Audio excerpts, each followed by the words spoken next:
கதையின் தொடர்ச்சி. நம்மாழ்வார் காலனியில் தனிப்பட்ட முறையில் நான் பார்க்கும் முதல் கேஸ் இதுதான். வேடிக்கையாக சொல்லிக்கொண்டு உரையை தந்தையிடம் நீட்டினான். கையை அது சுட்டுவிட்டது போல் அவர் பின்வாங்கி நின்றார். உனக்கு கொடுத்திருக்காங்க, நீயே பார். பொங்கி வந்த கோபத்தை சிரமத்துடன் கட்டுப்படுத்தி கொண்டார். கடித உரையிலிருந்து 100 ரூபாய் நோட்டொன்றை எடுத்த பாரத் மகிழ்ச்சியுடன் என்று சீட்டி அடித்தான். சாதாரணமாக வீட்டுக்கு சென்று கவனிக்கும் கேஸிற்கு நான் 50 ரூபாய் தான் வாங்குவது வழக்கம். இவங்க இரட்டிப்பு மடங்கு கொடுத்துருக்காங்களே, பரவாயில்லையே சொல்லிக்கொண்டு தந்தை அருகே வந்தான். இந்த காலனிக்கு குடியேறிய பிறகு முதலாக வந்த கேஸ். இந்த அம்மா அவங்க கொடுத்த முதல் ஃபீஸ் பணத்தை நீங்களே செலவுக்கு வச்சுக்கோங்கப்பா. கடித உரையை அவரிடம் கொடுத்தபோது வாகிசன் மறுக்க முடியாது வாங்கி கொண்டார். சிறிது பொழுதில் பாரத்தும் பிரியாவும் ஸ்கூட்டரில் மலர் கண்காட்சியை பார்க்க புறப்பட்டு விட்டனர். கொஞ்ச நேரம் ஃபைல்களை புரட்டி கொண்டிருந்த வாகிசனுக்கு இருப்பை கொள்ளவில்லை. நேரம் உச்சி பொழுதாகும் முன் கையில் குடையுடன் அவரும் வெளியே கிளம்பிவிட்டார். வேகமாக தெருவை கடந்து பெரிய சாலைக்குள் வந்தார். அந்த பங்களா பக்கமே திரும்பாது அவர் சாலையை பார்த்தபடி நடந்த போதிலும் கனமான உணர்வுகள் சுமையாக அவரது கழுத்தை அழுத்தி கொண்டு பின்னால் நகர்வதை போன்று ஒரு நினைப்பில் மூச்சு வாங்கியது. துர்கா ஏதோ ஒரு பெரிய திட்டத்துடன் தான் இந்த விளையாட்டை ஆரம்பித்திருக்கிறாள் என்ற குறுகுறுப்பு. வெள்ளி செவ்வாய்க்கிழமைகளில் கடற்கரைக்கு போகும் முன் வழியில் இருந்த அந்த பிள்ளையார் கோவிலுக்குள் சென்று வணங்கிவிட்டுத்தான் போவது வழக்கம். நேரம் நடுப்பகலை நெருங்கி கொண்டிருந்தது. பக்தர்களின் எண்ணிக்கை கோவிலில் மிகவும் குறைவாக காணப்பட்டது. சட்டைப்பையில் இருந்த கடித உரையை எடுத்து 100 ரூபாய் நோட்டை உருவி வேகமாக மடித்தார். பக்தர்களுக்கு அர்ச்சகர் விபூதி வழங்கி கொண்டிருந்த சமயம் சட்டென்று வெளிப்புறத்தில் இருந்த பெரிய உண்டியலின் வாயிற்குள் நோட்டு மடிப்பை திணித்து உள்ளே தள்ளினார். வெற்று கடித உரையை அருகில் இருந்த ஒரு கூடைக்குள் போட்டார். கோவிலை வலம் வந்தபோது மூலையில் இருந்த குழாயில் கையை கழுவி கொண்டார்.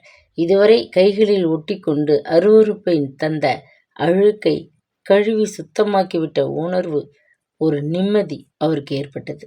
அப்பாடா என்று மூச்சு விட்டார். அர்ச்சகர் வழங்கிய விபூதி அத்தனையும் நெற்றியில் அப்பிக்கொண்டு விடுவிடுவென்று வீட்டை நோக்கி நடந்தார். விஷயம் அத்துடன் நின்று விடாது என்பது வாகிசனுக்கு தெரியும். 2 ஆண்டு காலம் துர்காவின் கணவன் என்று வாழ்ந்து விட்டவராச்சே.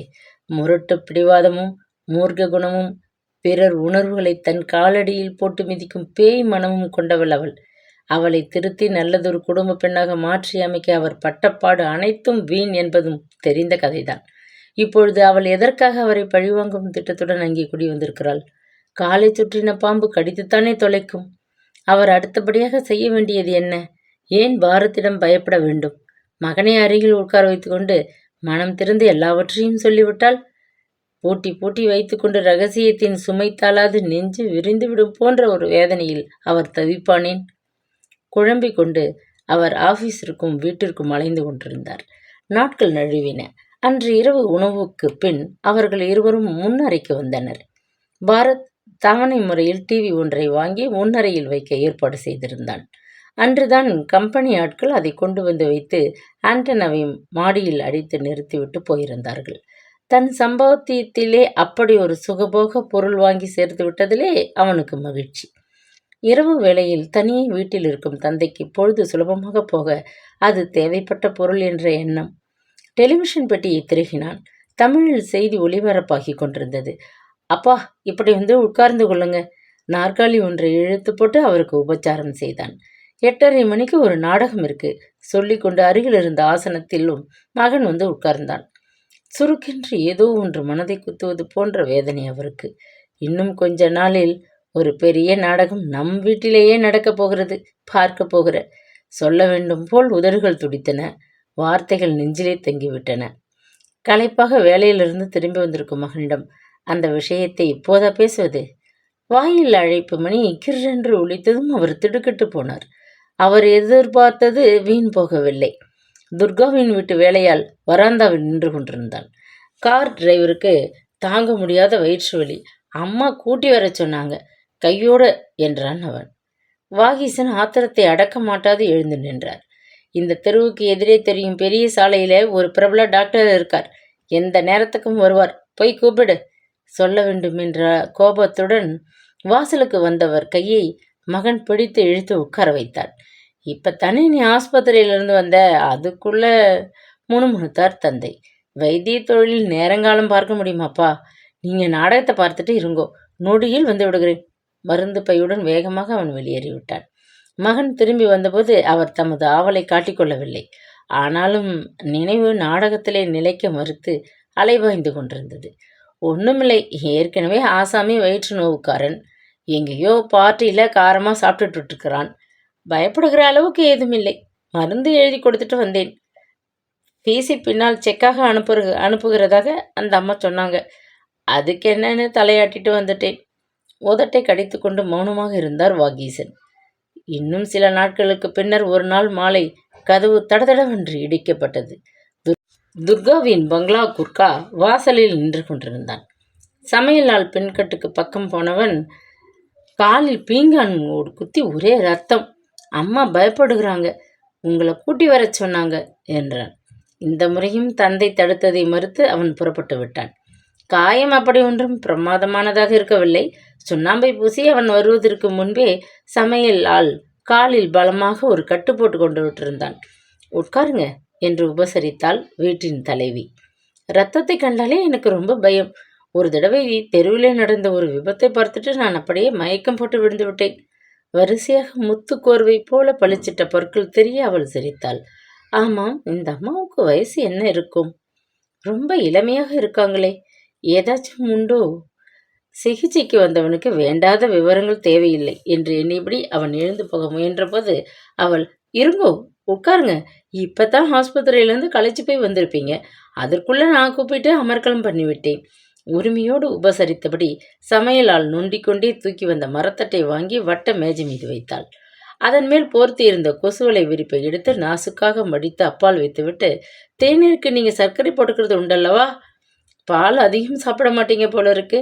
டாக்டர் அல்லவா, கொலஸ்ட்ரால் பற்றியும் கிணுகிணு என்று மணி ஓசையாக சிரித்தாள்.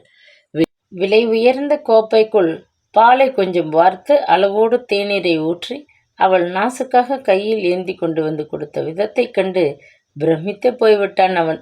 மேலை நாட்டு வழக்கங்களில் ஊறிப்போன உயர் மட்டத்திலிருந்து வந்திருக்கும் பெண்மணி போல் இருக்கும். அவளை பற்றி அவனுள் வியப்பு. பவ்யமாக கோப்பையை எடுத்து தேநீரை பருகினான்.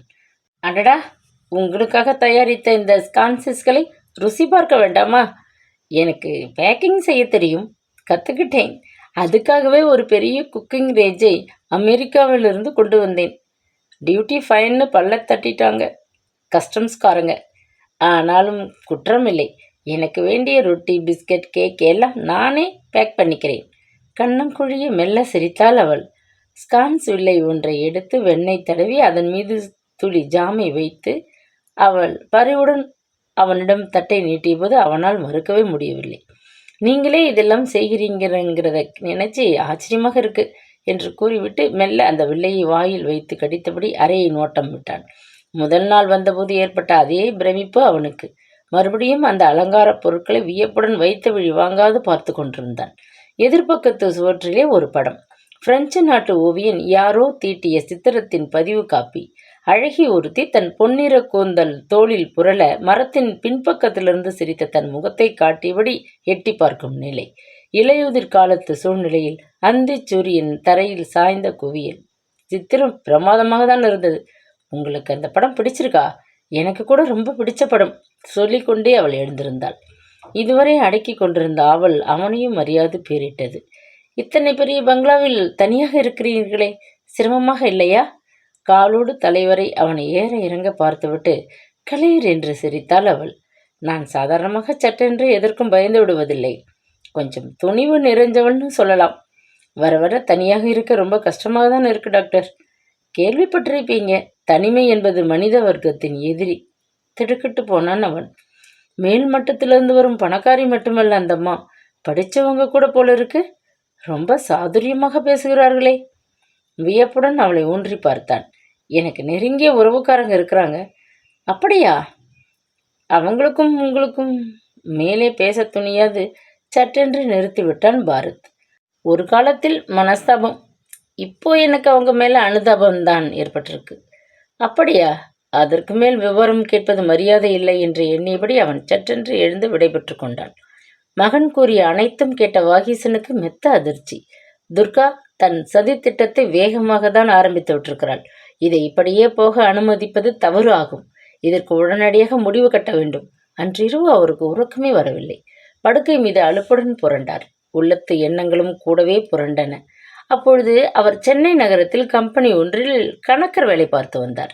சிறு வயதிலே விதவையாகிவிட்ட அக்கா, மனைவி விசாலி இருவருடன் ஆரம்பித்த எளிய வாழ்க்கை. 16வது வயதிலேயே அவருக்கு வாழ்க்கைப்பட்டவள் விசாலி.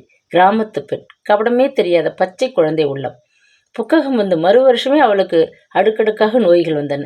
18வது வயதிலேயே விஷாலி 2 வருஷ மனவாழ்வுடன் போய்விட்டாள். அவளுக்கு பின் தனியாகவே இருந்துவிடத்தான் அவர் தீர்மானித்தார். ஆனால் அக்கா மதுரவள்ளி ஒப்புக்கொள்ள மறுத்தாள். 30 வயது கூட தாண்டாத ஆண் பிள்ளை எத்தனை காலம் தனியே வசிப்பது? எத்தனை காலம் அக்கா தம்பிக்காக கோவில் குளங்களை வெறுத்து குடும்பமே கதி என்று காவல் இருக்க முடியும்? விசாலிக்கு பிறகு விவாகமே வேண்டாம் என்று 5 ஆண்டு காலத்தை தனிமையில் ஓட்டியவரை அக்கா மதுரவள்ளி கட்டாயப்படுத்தவேதான் பத்திரிகையில் வந்திருந்த மணமகன் தேவை என்ற பகுதியில் காணப்பட்ட விளம்பரத்திற்கு கடிதம் எழுதி போட்டார். பதில் வந்தது. நேரே வந்து பார்க்கும்படி பெண்ணை பெற்றவர் வேண்டிக் கொண்டிருந்தார். கும்பகோணத்தில் வசித்த பெண் விட்டவர்களை அவருக்கு முன்பின் தெரியாது. தமது மகளை அவர் 2வது தாரமானாலும் தந்துவிட ஒப்புவதாகத்தான் கடிதம் எழுதியிருந்தார். நேரில் பெண்ணை பார்க்க வரும்படி அழைப்பு வந்தது. புறப்பட்டார். தாழம்பூ நிறம், ஒடிய உயரமாக சுருண்ட முடியும் பளபளத்த கண்களுமாக வந்து நின்ற பெண்ணை கண்டு சொக்கித்தான் போய்விட்டார். மனதை மயக்கிய அழகு போல அவளிடம் குணங்களும் நிரம்பி இருக்கும் என்ற ஒரு நம்பிக்கை. அக்கா மதுரவள்ளியும் ஆமோதித்து விட்டாள். திருமணம் விரைவில் நடந்தேறியது. தாலி கட்டி முடித்த பின் பந்தி போஜனத்தில் அமரும் முன் வந்த வாழ்த்துக்களை மேலெழுந்த வாரியாக பிரித்தபோது ஒரு அனாமதேய கடிதம். நீ மணந்து கொண்டிருக்கும் துர்கா ஏற்கனவே ஒருத்தனை காதலித்து அவனுடன் ஓடி மறைந்து விட்டவள். பெண்ணை தேடி கண்டுபிடித்து இழுத்து வந்து இப்பொழுது உன் தலையில் கட்டிவிட்டிருக்கிறார் அவள் தந்தை. சாமர்த்தியக்காரர். அழகை கண்டு ஏமாந்து போன உனக்காக நான் பரிதாபப்படுகிறேன். உண்மை விளம்பி. திருமணத்தின் போது அவள் கையை பிடித்து சுற்றி வந்து அக்னி குண்டத்திற்குள்ளேயே அவர் விழுந்து விட்டது போல் உடம்பெல்லாம் அவமானத்தில் எரிந்தது. பந்தி போஜனத்திலே பரிமாறப்பட்ட பாயாசம் விஷமாக தொண்டையில் இறங்க மறுத்தது. முன்பின் தெரியாத ஒரு குடும்பத்தில் விளம்பரத்தை மட்டும் பார்த்துவிட்டு ஐயோ ஏமாந்து போய் விட்டோமே. பெண்ணை அழைத்து கொண்டு தேன் நிலவுக்கு ஊட்டி வரை போக திட்டமிட்டிருந்த வாகீசன் உடனடியாக அதை மாற்றிக்கொண்டார். அவசரமாக அவர்கள் சென்னைக்கு கிளம்ப வேண்டும். ஒரு நல்ல நாள் பார்த்து பெண்ணை அனுப்பி வைத்தால் போதும் என்று மெல்ல விடுவித்து கொண்டு அக்காவுடன் கிளம்பிவிட்டார். அக்கா மதுரவள்ளி அந்த அனாமதேய கடிதத்தை பொருட்படுத்தவில்லை. யாரோ வம்புக்காரன் வேலை.